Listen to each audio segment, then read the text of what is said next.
Laka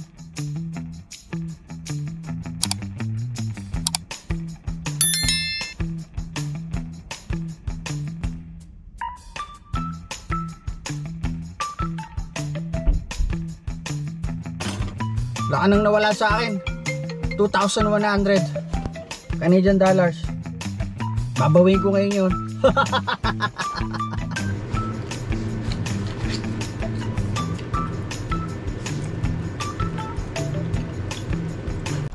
What's up mga boss? What's up mga boss? Check it. What's up mga boss? What's up mga Check it. boss?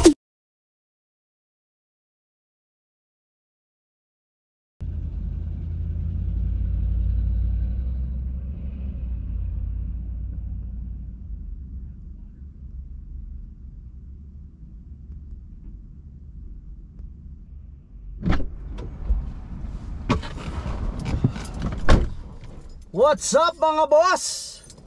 Mga boss, kamusta kayo? Nawa po kayo ay safe mga boss ngayong oras na to, kung nasan man kayo nandun ngayon. Mga boss, ngayong araw na to natawa lang ako pero malungkot ako mga boss. Magbabayad ako ng tax.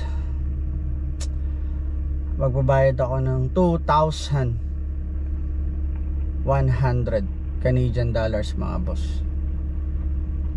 At samahan ninyo ako. Punta tayo ngayon ng bangko mga boss. Buhay mga boss.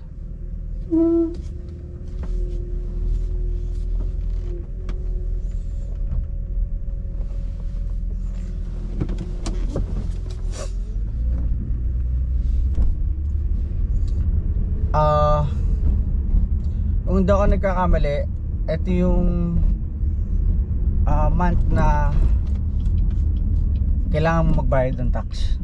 Hindi ako sure mga boss yung mga nasa Canada, comment kayo sa akin kung mali ako. Pero alam ko ngayong month na to yung yung last na bayaran ng tax.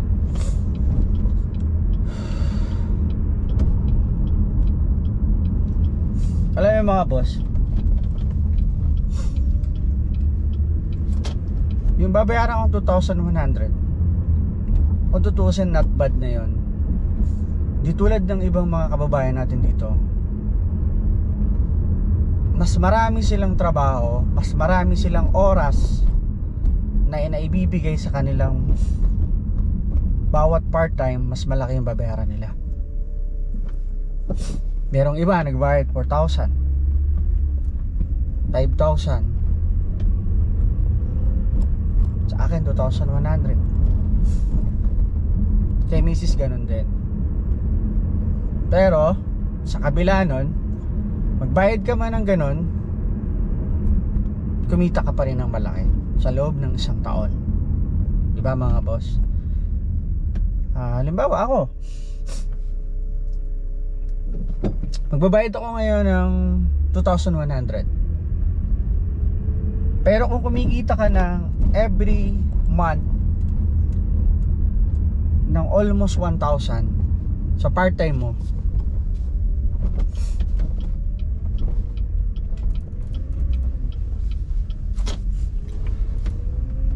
sa isang taon meron kang magkano? 12,000. So malaki pa rin ang kinita mo.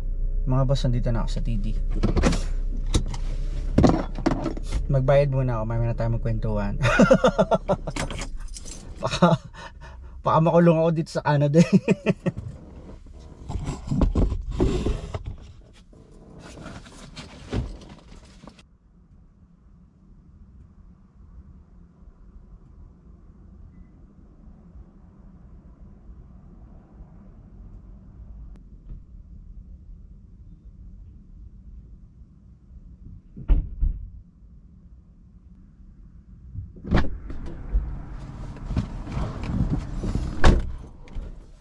Dito na ako mga boss.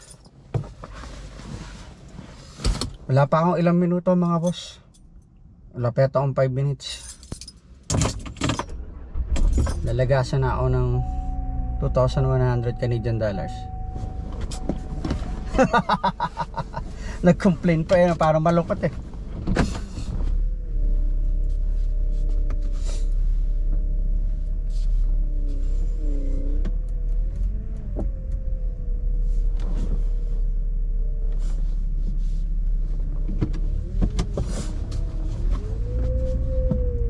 Back to work na ako mga boss. Nagpaalam lang ako.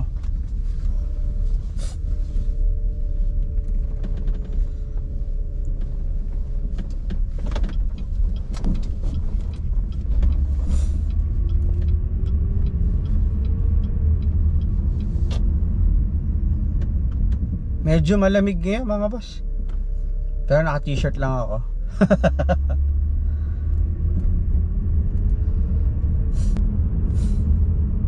Kailangan bayaran natin yon. Kung hindi, magpe-penalty tayo hanggang sa lumaki ng lumaki ang utang mo sa gobyerno mga boss.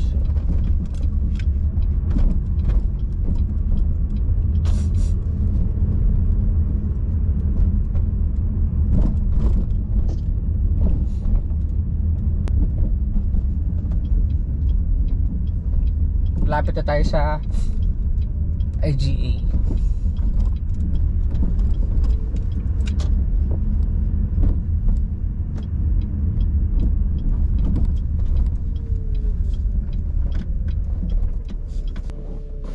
Balik na tayo sa loob at magtrabaho tayo ulit. Let's go.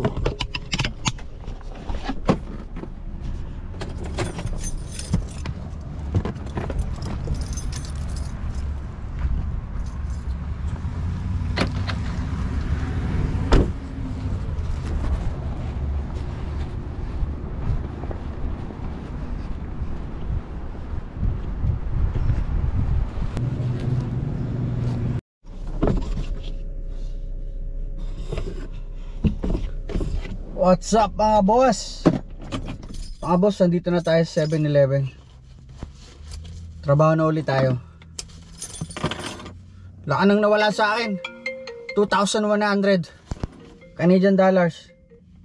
Babawin ko ngayon yun. Let's go mga boss. Paalam mo na mga boss. Nakaroon ka TV dyan? Ano yan tayo? Ha? Ano yan tayo? Camera. Ano tayo, gusto ko makita yung sarili ko. Tapos tatay. Baka nagpag-vlog eh. O tayo, nag-vlog ka ako. Vlog yan tayo. Pero ano ba, ini-edit ko pa. Matagal.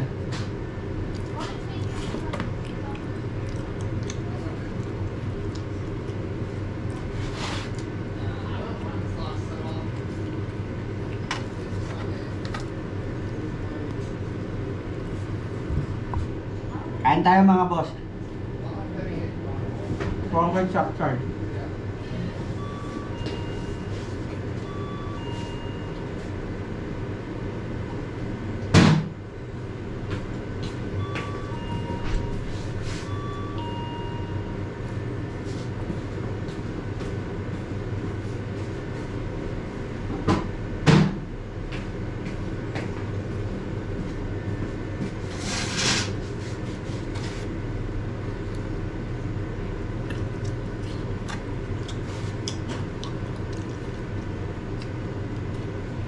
Nagbayad ako kanina sa TD. Ay,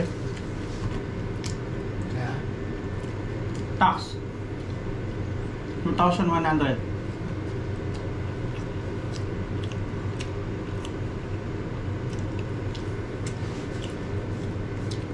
Kaya dito, pag marami kang trabaho, tsaka dami mong papaya.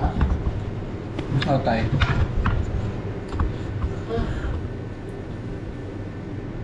Daming bayarin.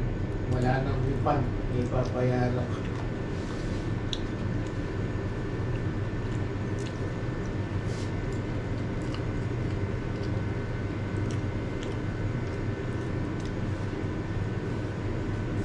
Ngayon kayo, palagi may nakukuha. Sa'yo?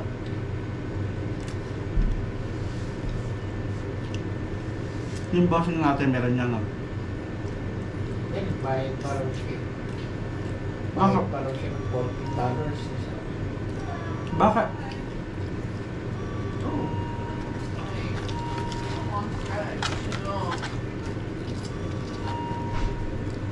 Wala naman siyang double job ah.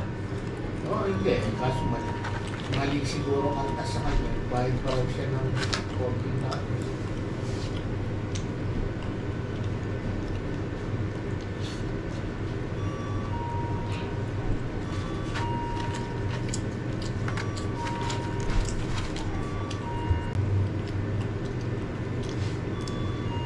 2,100 dollars, Canadian dollars. Pag kinumit ko sa peso, 84,000.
What's up mga boss? Mga boss, tapos na naman ang isang araw ko. Uwi na tayo mga boss. Naantok na ako.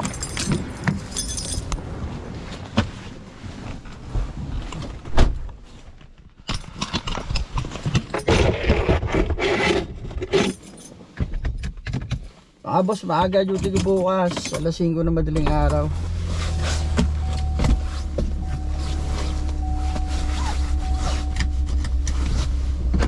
Uwi na tayo.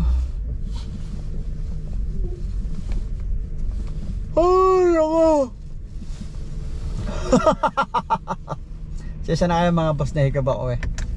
Let's go mga boss, uwi na tayo.